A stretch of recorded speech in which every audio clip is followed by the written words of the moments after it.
the Prophet ﷺ sustained a number of injuries. And Imam al-Sadiq ﷺ states, when the Prophet was injured, such as his forehead breaking and the blood gushing, or his teeth breaking, or his lips being slit, and Imam al-Sadiq says when the blood would gush from the body of the Prophet, he would collect the blood in his hand. And then once his hands became full with the blood, he would throw it towards the sky. And Imam al-Sadiq ﷺ states, Wallahi law saqata minhu shay'un ala al-ard lanazal al-adhab. If one drop of that blood were to be spilled on the ground, the adhab of Allah, the punishment of Allah subhanahu wa ta'ala would have destroyed the people. Just like Imam Hussein alayhi salam did the same thing when his infant was killed. It was such an act of aggression that had the blood reached the ground, Allah subhanahu wa ta'ala would have punished them. And then in those moments when the Prophet did this, because people realized that the Prophet threw the blood towards the sky because he didn't want the blood to fall on the earth because Allah would punish them. One of his companions told him, أَلَا تَدْعُوا عَلَيْهِمْ Ya Rasulullah, why don't you ask Allah to destroy them? What did he say? Allahumma hdi qawmi fa innahum la ya'lamun. Oh Allah, guide my people.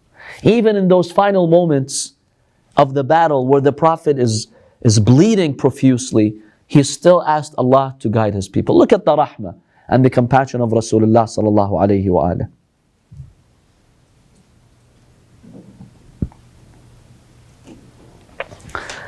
When there were rumors that were spread in the battlefield that the Prophet sallallahu alayhi wa alayhi has been killed, the news reached Medina.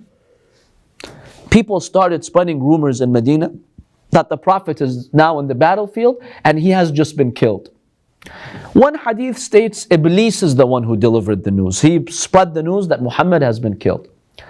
Lady Fatima alayhi salam, Safiya, the aunt of the Prophet, these women from Bani Hashim, they were really, really saddened to hear this.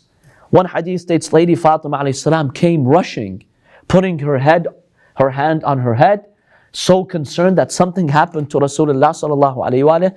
Along with Safiya, she rushed to the battlefield.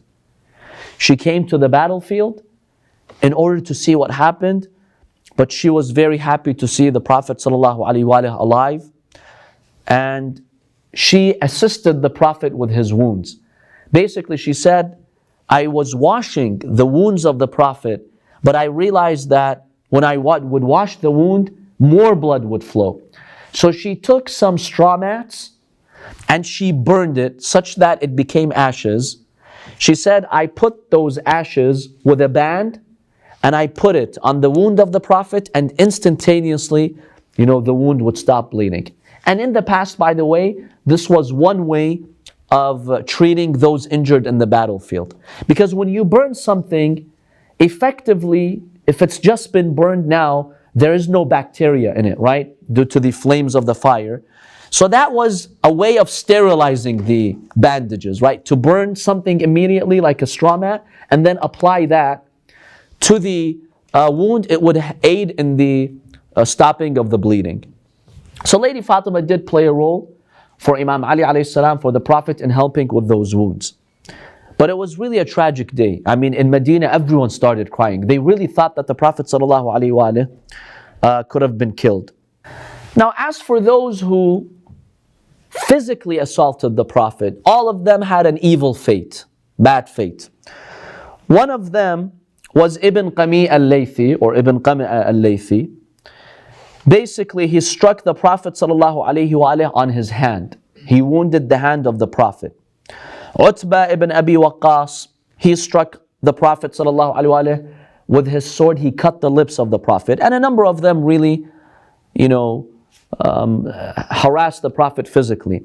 All of them had an evil fate in terms of dying. For example, Ibn Qam'a, there are two reports of what happened to him.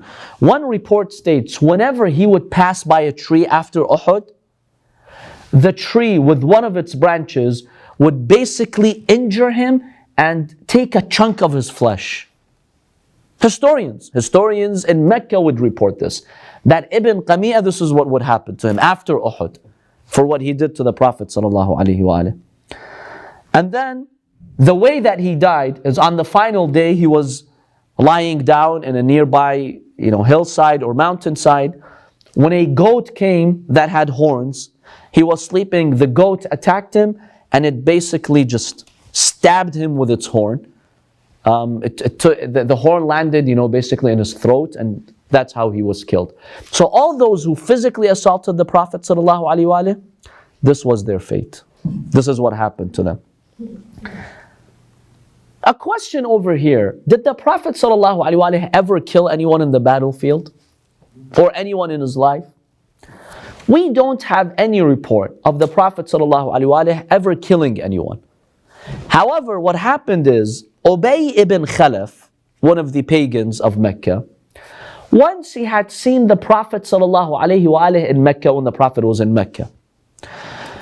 It seems Ubayy ibn Khalaf had a horse, and he was feeding the horse some hay. When the Prophet passed, he told him, "Ya Muhammad, you know what I'm doing?" He told him, "What are you doing?" He told him, "This horse, I'm feeding it so one day I'll kill you." Meaning I'll fight you one day on it. The Prophet ﷺ told him, "No, I will be the one to kill you," according to this version. Or I will be the one who will cause your death. They knew Muhammad ﷺ would never say anything that's false. That kept ringing in his ears. So on the day of Uhud, he saw the Prophet kind of lonely, so he came to attack the Prophet. He came to attack the Prophet ﷺ. The Prophet ﷺ, in a swift move with his sword, he defended himself. He couldn't kill the Prophet. With a swift move, the Prophet scarred his body. Just a little scar. He went back to Abu Sufyan and he started shaking and panicking. Abu Sufyan basically told him, "What's the matter with you? You didn't do anything to you. It's just a little scar." But he kept shaking out of fear that the Prophet struck him, and he remembered the Prophet told him, "No, I'll kill you. You're not the one who's going to kill me." Out of extreme fear, then and there in front of Abu Sufyan, he falls and he dies. إِلَى جَهَنَّمَ وَبِئْسَ الْمَصِيرُ. This man was Ubayy ibn Khalaf. So even him, really, the Prophet did not kill him. He came to kill the Prophet defended himself, the Prophet scratched him, haram. The Prophet scratched him, but out of that immense fear, he ended up dying. So we don't have any historical record of the Prophet actually like murdering someone or killing someone or beheading someone. We don't have something like that.